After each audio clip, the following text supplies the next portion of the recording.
আমি আপনাদেরকে মূলত ডেকেছি আমাদের 13 তারিখ দিবাগত রাতের একটি অভিযান সম্পর্কে অবহিত করার জন্য। যে অভিযানে আমরা অস্ত্র এবং মাদক সহ একজন আসামি গ্রেপ্তার করেছি, যার মোটামুটি একাধিক মামলা, 20টার মতো মামলা রয়েছে। অপর একজন আসামির 5টার মতো মামলা রয়েছে। টোটাল 2 জন আসামিকে গ্রেপ্তার করা হয়েছে।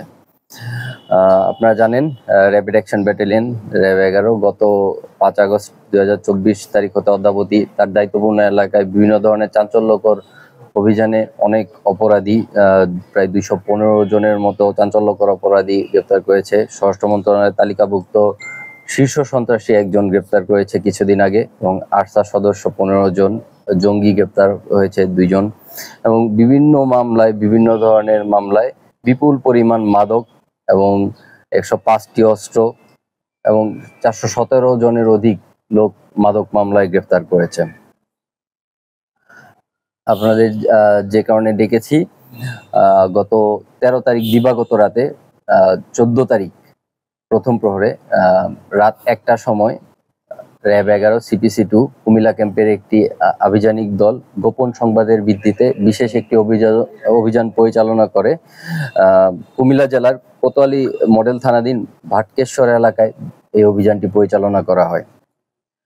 উক্ত অভিযানে একটি বিদেশি পিস্তল, একটি ম্যাগাজিন, 3 রাউন্ড গুলি এবং বিয়ার এবং ইয়াবা উদ্ধার করা হয়, এবং এ সময় একাধিক মামলার এজাহার নামীয় ওয়ারেন্টভুক্ত অস্ত্রধারী সন্ত্রাসী এবং মাদক ব্যবসায়ী রিয়াদ হোসেন এবং তার সহযোগী মামুন মিয়া 2 জনকে গ্রেফতার করতে সক্ষম হয়। পৃথক একটি অভিযানে ওই রাতেই 85 বোতল স্কাফ এবং 5 কেজি গাঁজা উদ্ধার করা হয়।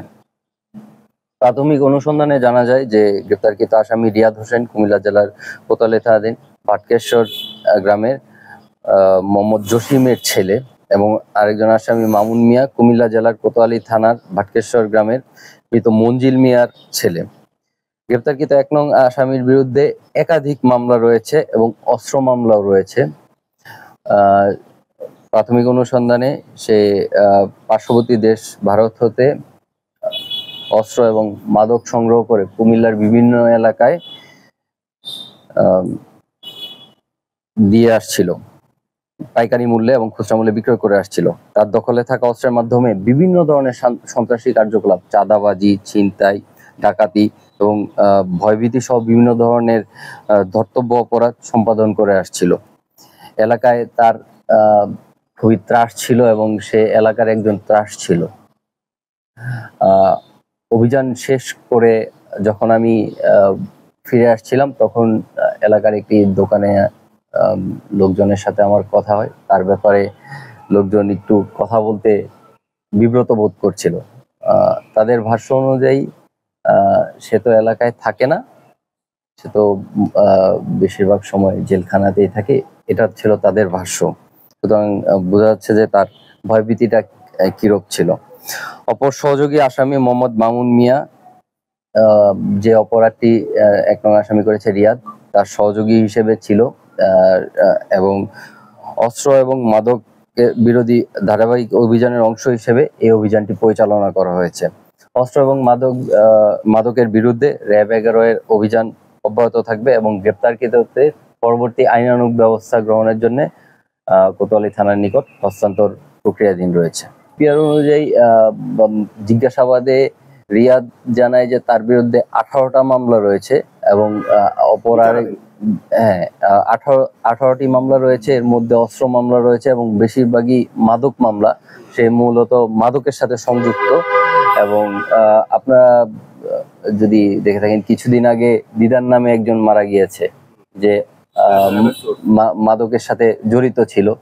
সোর্স আসলে এখানে সোর্স কথাটা সোশ্যাল মিডিয়াতে যে আসুক, এখানে যে ইনফরমেশন দেয় সেই সোর্স হিসেবে পরিচয় দেয়। এটা আসলে জাজমেন্টের একটা ব্যাপার আছে, যে এক ব্যবসায়ী আরেক ব্যবসায়ী সোর্স যে কেউ হতে পারে, একজনের সুবিধার জন্য আরেকজন সোর্স হিসেবে কাজ করতেই পারে। এখানে আসলে এভাবে স্পেসিফিক্যালি বলা যায় না।